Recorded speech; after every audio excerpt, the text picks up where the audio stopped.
Bienvenue pour ce podcast, je suis Julien Desbordes, je pratique et j'enseigne les arts internes, le tai chi chuan, la méditation et différents soins comme Dissolve Therapy. Je suis responsable de l'école Evenman Earth Lyon.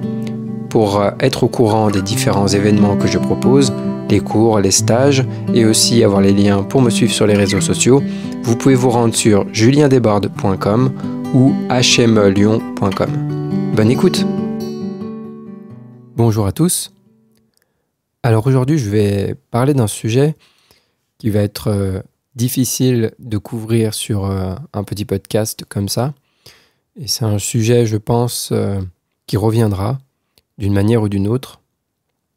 Et peut-être dans des échanges à venir, puisque je prévois de faire différents podcasts en mode discussion avec d'autres personnes, des collègues, ou des amis, des personnes qui font des disciplines autres que le tai chi.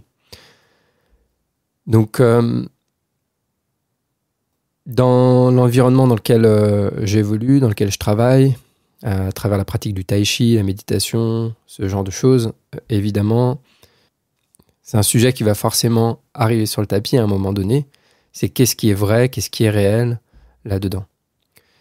Et ce que je vais faire, je pense, c'est que je vais me servir de contenus que je vais voir ou lire qui vont m'amener une certaine réflexion et je ferai des podcasts en me servant de cette matière pour réfléchir, pour échanger.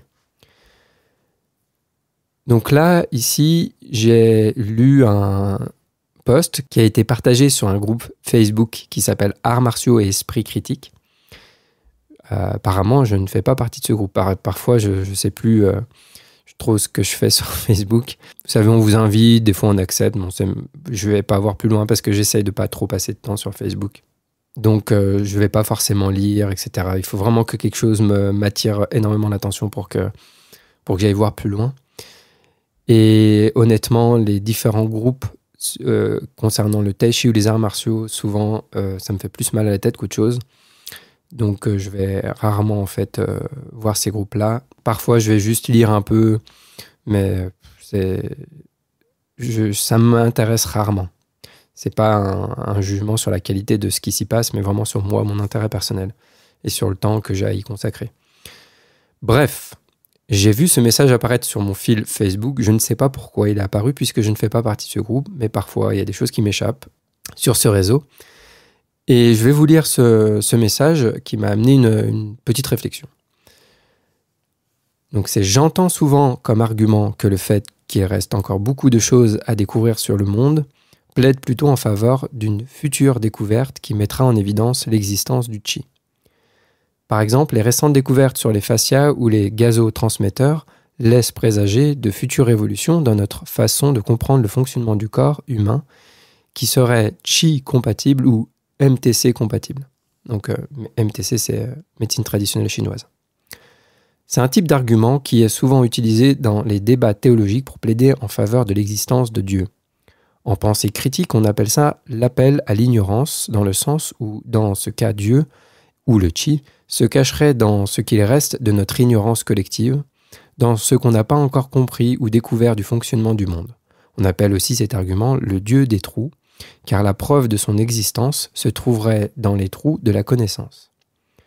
Si on en revient à ce qui nous intéresse, le chi des trous, entre guillemets, grosse blague en perspective, entre parenthèses, serait-ce qui n'est ni l'oxygène, ni les nutriments, ni la gravité, ni l'énergie que le soleil nous envoie, mais un petit truc en plus sur lequel la science n'a pas encore mis le doigt et qui viendra confirmer le bien fondé de toutes les pratiques énergétiques de la MTC. Ce que nos connaissances actuelles ne font pas. Plus la connaissance avance, plus les mystères qui restent à élucider sont vertigineux. Certains sont d'ailleurs probablement hors de notre portée et constituent un nid bien douillet pour protéger certaines croyances ou notions de la confrontation au réel. Le fait que plus la connaissance avance, moins ces notions sont pertinentes pour expliquer ce qu'on observe du monde.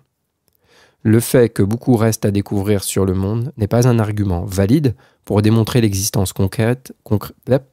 Le fait que beaucoup reste à découvrir sur le monde n'est pas un argument valide pour démontrer l'existence concrète du chi. Peut-être que d'autres le sont, mais pas celui-là. Voilà, je viens de finir la lecture de ce post.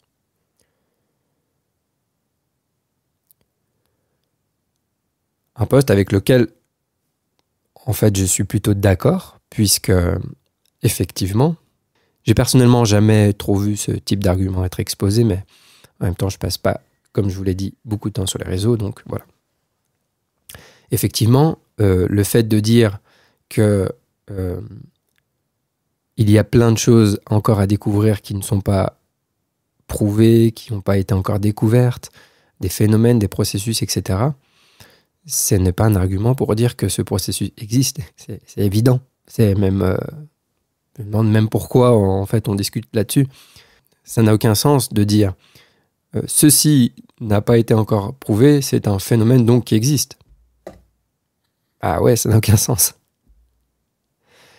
Mais ce que ça m'a fait dire, c'est que cet argument-là, il ne va pas valider le fait que le chi existe, par exemple, ou Dieu, mais alors là, c'est encore une autre question, parce que la question, c'est aussi qu'est-ce qu'on entend par Dieu, et puis pareil aussi, qu'est-ce qu'on entend par chi. Et pour moi, en fait, ça, c'est la vraie question. Parce que cet argument-là, il ne peut pas valider, tu ne peux pas dire ceci existe parce que tous les phénomènes n'ont pas encore été découverts et explorés. Ça n'a aucun sens de dire ça, on est d'accord? Mais par contre, cet argument, il va quand même invalider l'argument contraire qui dit que puisque ce n'est pas prouvé, ça n'existe pas. Parce qu'il y a plein de personnes qui disent ça. Et en fait, l'argument de dire il y a plein de phénomènes qui n'ont pas encore été découverts, ça invalide l'argument inverse. Parce que je suis désolé, moi par contre, ce que je lis le plus souvent, c'est ça n'a pas été prouvé scientifiquement, donc ça n'existe pas. Et pour moi, cet argument, il est aussi invalide que l'autre que je viens de vous lire. Les deux arguments sont aussi invalides l'un que l'autre. C'est pour ça que pour moi, c'est un débat inutile. On ne peut pas dire que quelque chose n'existe pas parce que scientifiquement, ça n'a pas été prouvé. On ne peut pas dire ce phénomène n'existe pas parce qu'il n'a pas été prouvé scientifiquement. Parce que les phénomènes, ils n'attendent pas d'être prouvés scientifiquement par les humains pour être réels. Donc ça ne marche pas. Et l'inverse non plus. Donc à un moment donné, bon, qu'est-ce qu'on fait? C'est un peu le problème avec, du coup, ce champ que ça laisse ouvert, hein, à dire aussi n'importe quoi. Et ça laisse parfois l'esprit confus et ça peut nous laisser dans une position où c'est difficile de savoir qu'est-ce qui est vrai, qu'est-ce qui est réel, qu'est-ce qui fonctionne pas, etc. Parce qu'il y a plein de champs où on expérimente des choses et l'expérience, elle est réelle. Maintenant, peut-être qu'on s'égare sur l'interprétation qu'on fait de ce phénomène. Et par exemple, je vois souvent une critique qui est faite dans le monde du tai chi par rapport au chi. On peut voir ça avec Sifu, par exemple. Des personnes qui vont dire, oui, il n'y a pas de chi magique, de chi je sais pas quoi, mais personne n'a parlé de chi magique. En fait, quelqu'un va interpréter et ensuite va en faire tout son truc. Il va dire, oui, c'est magique. Mais non, c'est pas magique, en fait. Il y a une expérience et puis il y a un phénomène, il y a une cause, il y a des effets. Et certaines vidéos montrent des causes et des effets, mais là c'est pareil aussi sur les vidéos où on voit des maîtres de tai chi qui font des choses un peu extraordinaires. Il y a à boire et à manger. Et c'est très difficile de faire la part des choses quand on n'a pas soi-même eu un contact, on n'a pas soi-même expérimenté. Même l'expérience personnelle peut ne pas suffire parce qu'on peut convaincre de certaines choses, enfin on s'auto-convainc de certaines choses de toute manière. On crée des prédispositions mentales selon le contexte, etc. On a plein de biais cognitifs, donc voilà. Mais après, en observant un peu, moi, ce que j'ai vécu, j'en parle avec d'autres personnes. Qui a vécu quelle expérience? Est-ce que c'était que des gens complètement fanatiques? Est-ce que c'était des gens à peu près normaux? Comment sont les gens aussi qui font ces expériences? Est-ce qu'ils ont l'air bien dans leur tête? Est-ce qu'ils ont l'air... Voilà, il y a plein de choses qui peuvent nous aider à voir si c'est réel ou pas. Et ça me fait penser à une vidéo de Sifu d'Adam Missner, que j'ai sous-titré, que vous pouvez trouver sur ma chaîne YouTube, Taishi Lion Evanman Earth, où il dit les transformations dans un art interne doivent être tangibles, doivent être réelles et tangibles. Et il parle du fait qu'on doit voir dans le corps les transformations. Donc ça, c'est une manière de s'assurer que notre pratique, elle nous transforme réellement et que c'est pas juste une idée dans notre tête, un fantasme dans notre tête. Donc ça, c'est aussi une manière de voir ce qui est vrai, ce qui est pas vrai. Quand on transforme le chi, alors si je parle du chi tel qu'on l'emploie dans le tai chi, dans les arts martiaux internes, parce qu'en fait le chi aussi, ça peut, selon le contexte, désigner des choses différentes, c'est-à-dire plusieurs niveaux. Par exemple, si j'en parle en médecine chinoise, il y a plein de types de chi. Donc si j'en parle en termes de dans les arts internes, dans les arts martiaux, tels que moi je l'emploie en tout cas, ça va être la matrice, l'interaction entre le plan d'interaction entre le corps et l'esprit. Et donc en transformant ce plan, ça va transformer et le corps et l'esprit. L'esprit, le mental et l'esprit, ce monde est difficilement perceptible, à part si on a une pratique profonde de la méditation par exemple.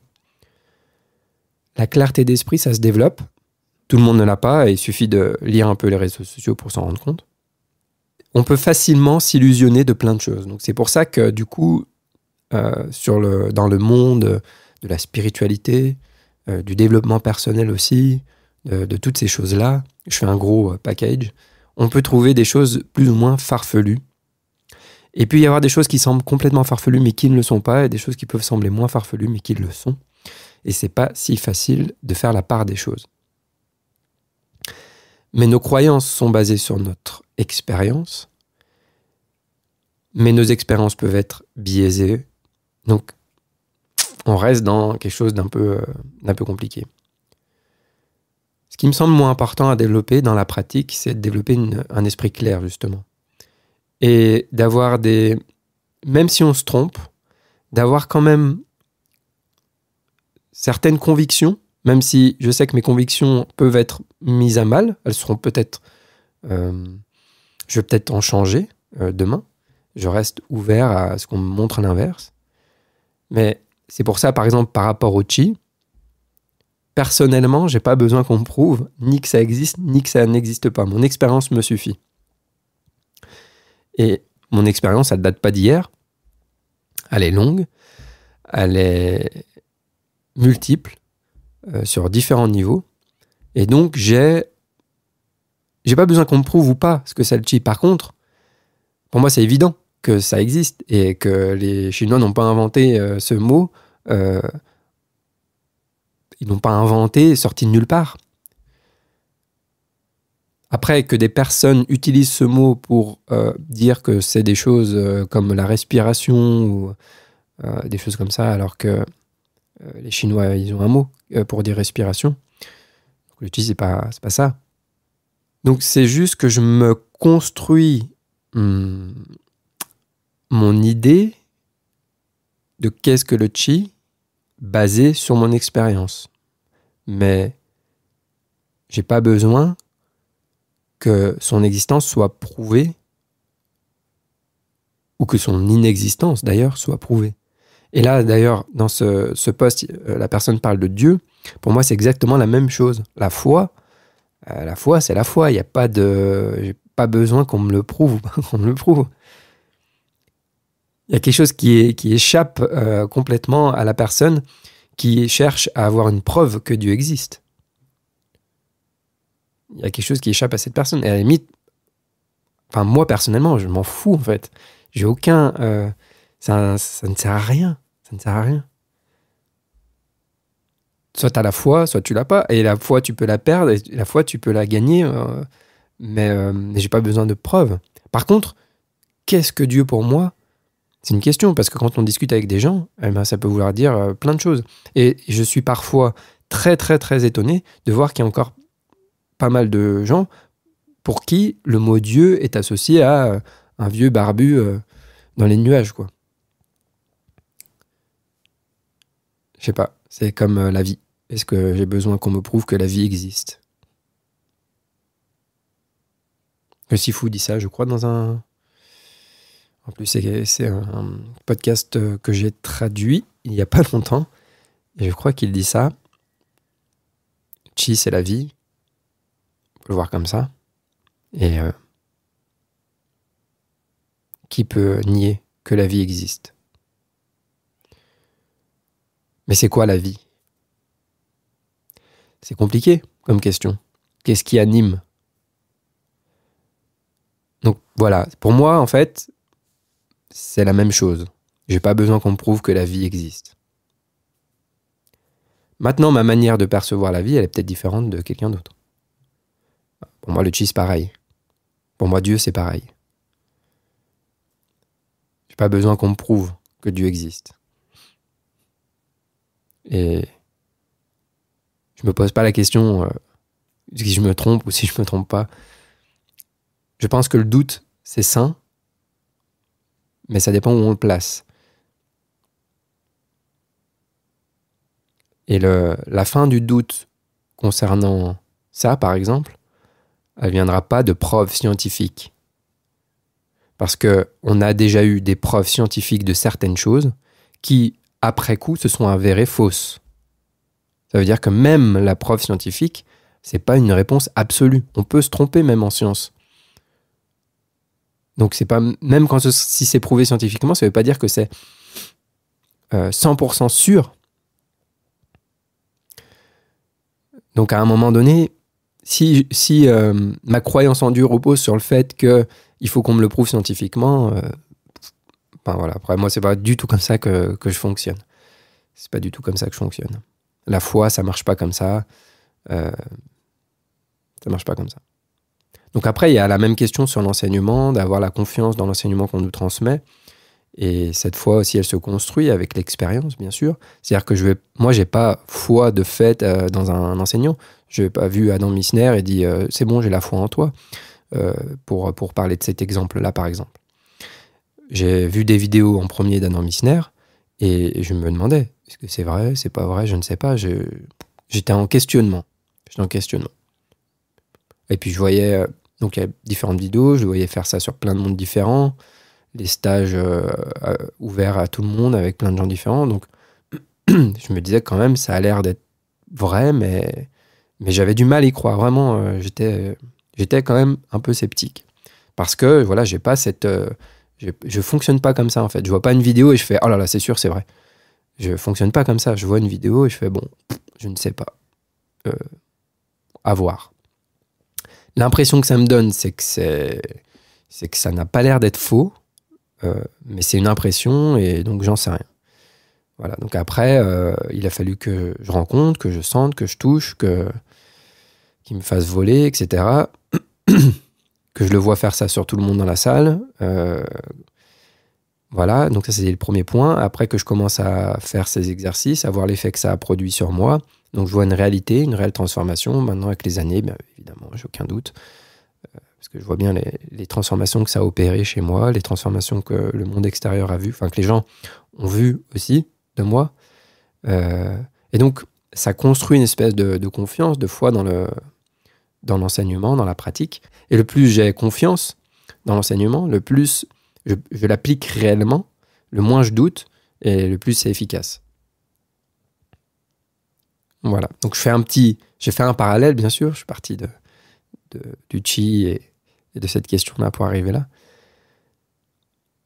Mais c'est quand même un sujet qui revient beaucoup, entre ceux qui ne croient pas et qui disent non, ce n'est pas prouvé scientifiquement, donc c'est faux, ça n'existe pas.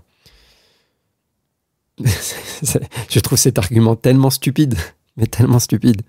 Comment ça? Avant que la science existe, du coup les phénomènes n'existaient pas. Avant qu'on prouve que toi tu existes, du coup tu n'existes pas. Parce que ça pose quand même une sacrée question. Hein.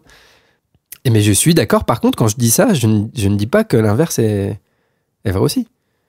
Je dis pas que parce que le fait que quelque chose n'a pas été encore découvert, ça veut dire qu'il existe. C'est autant stupide en fait. C'est autant stupide, ça n'a aucun sens. Donc le chi, apparemment il n'y a aucune étude qui prouve que ça existe, ou alors il y en a qui justement utilisent certaines études au niveau des fascias ou d'autres choses pour dire ça c'est le chi, mais je suis d'accord, c'est pas ça en plus. Déjà, c'est pas ça. Non, c'est pas ça. C'est pas, les fascias, c'est pas le chi. Les fascias, c'est les fascias. Voilà, après, je ne suis pas dans l'attente que ce soit prouvé scientifiquement. Ça le truc. Et si un jour c'est prouvé scientifiquement, ah bah ok. Et alors, ça changera quoi pour moi? Ok. Est-ce que ça pourra convaincre les gens qui n'y croyaient pas d'y croire que ça existe? Ok. Et alors? De toute manière, même les choses prouvées, il y a des gens qui n'y croient pas.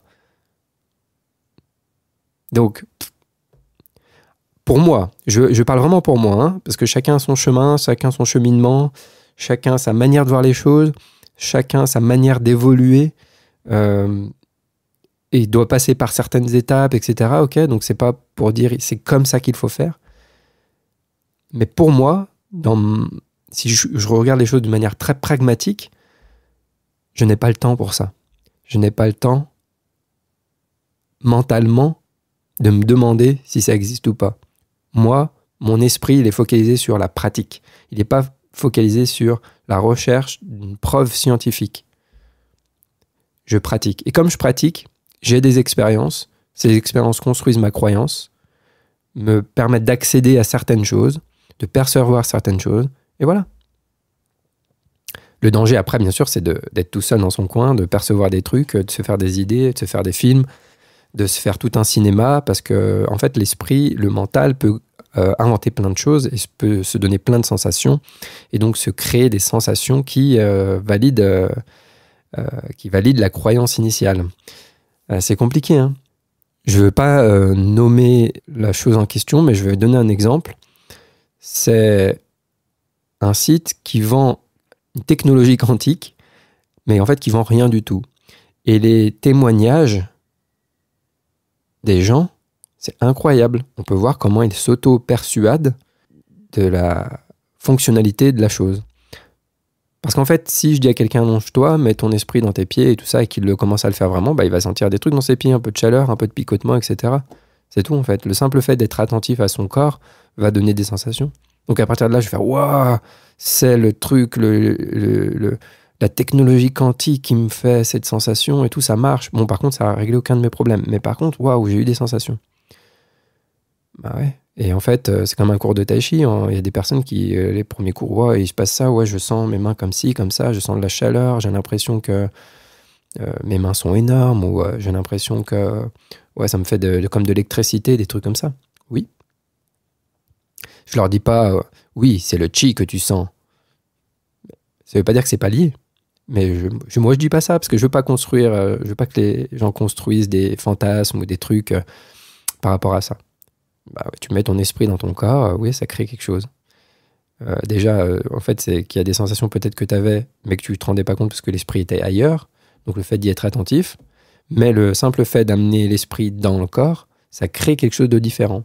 Et si en plus tu le fais avec les bonnes qualités mentales, enfin, quand je dis les bonnes, c'est celles qu'on veut développer, en tout cas à HME, et ben ça va changer la sensation de l'interaction avec le corps, etc.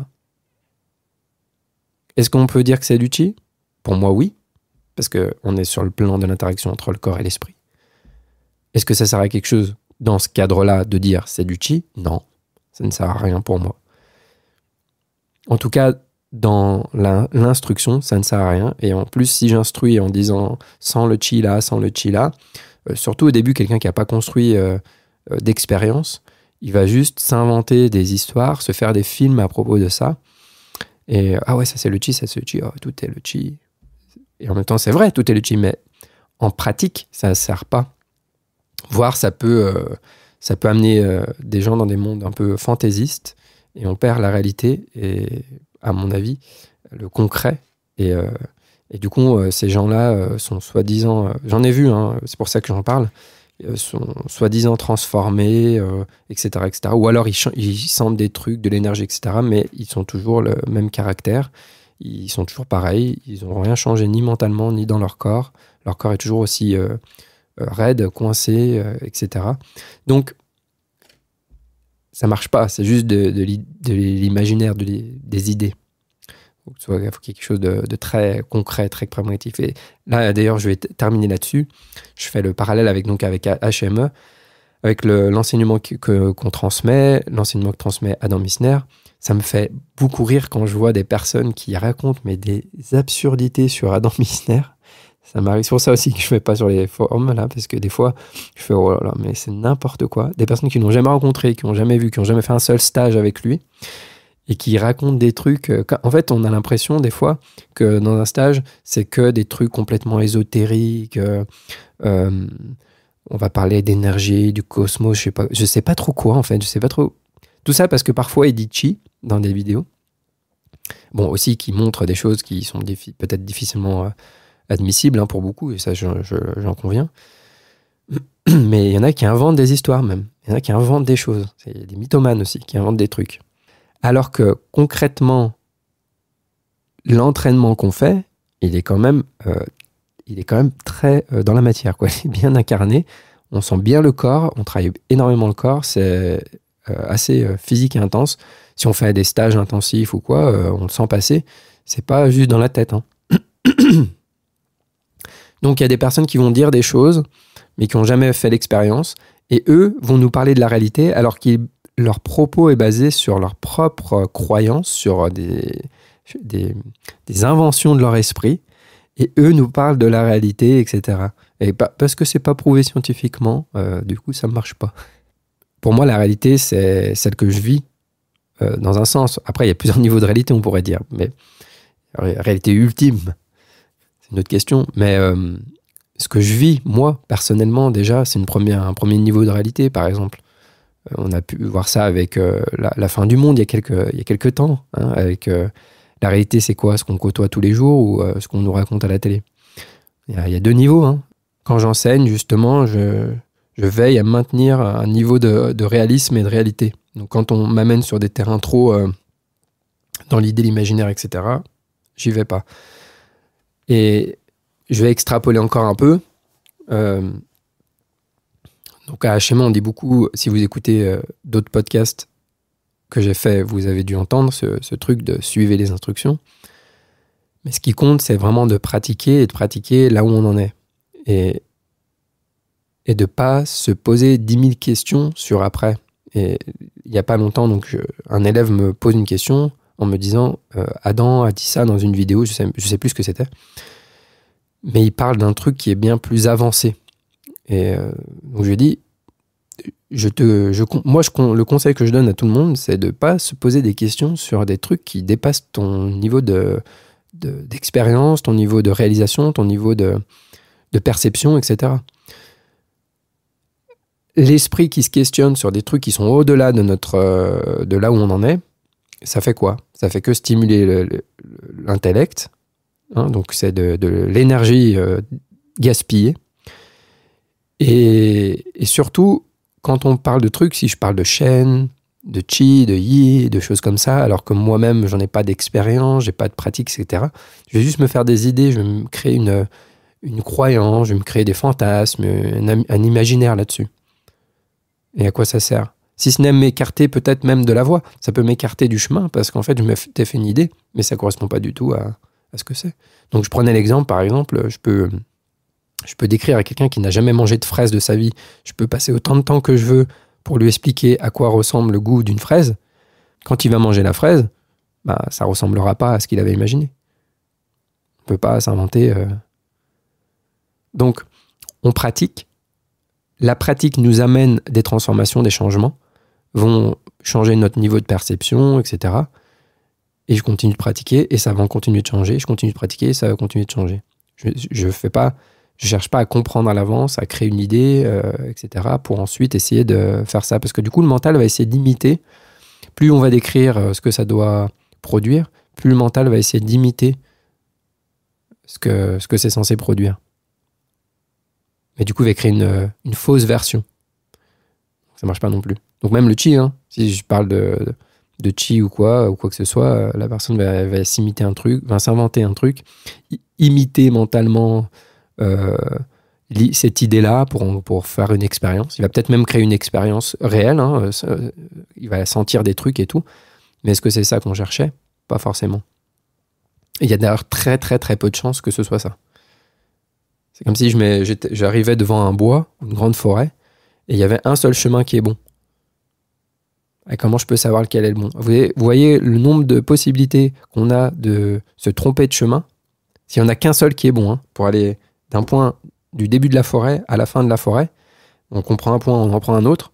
Enfin, je dis une forêt parce que c'est sympa une forêt. Ça aurait pu être n'importe quoi, une ville, n'importe quoi, un champ, j'en sais rien.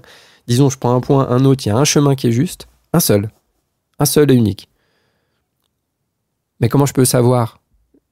Ou alors même, il n'y a qu'un point de destination qui est le bon. Comment je peux deviner en allant au hasard? Ça ne marchera pas. Je ne peux pas m'inventer. Donc par contre, si je fais une pratique qui va m'amener de ce point à un deuxième petit point, puis un autre petit point, puis un autre petit point, puis progressivement, bien sûr qu'on s'égare de la voie. Bien sûr qu'on fait des petits chemins détournés. Je ne pense pas qu'on puisse y rééchapper. Mais le moins possible. En tout cas, on suit pour... hop. Et c'est pas en expliquant à quoi ressemble la destination que je vais y aller. C'est pas en m'imaginant à quoi ça ressemble que je vais être guidé pour y aller. Donc ça sert à rien. C'est juste de la stimulation mentale. Moi, à une période, j'ai lu tous les livres que je pouvais sur le tai chi, sur tout ce que je pouvais. Depuis que je suis cet enseignement, ça a répondu à tout plein de questions que je me posais. Et je m'en pose plus dans le sens où je cherche plus à... Il me manque rien, en fait. Tout est clair dans la pratique. Il n'y a pas de trou dans l'enseignement, pour moi en tout cas.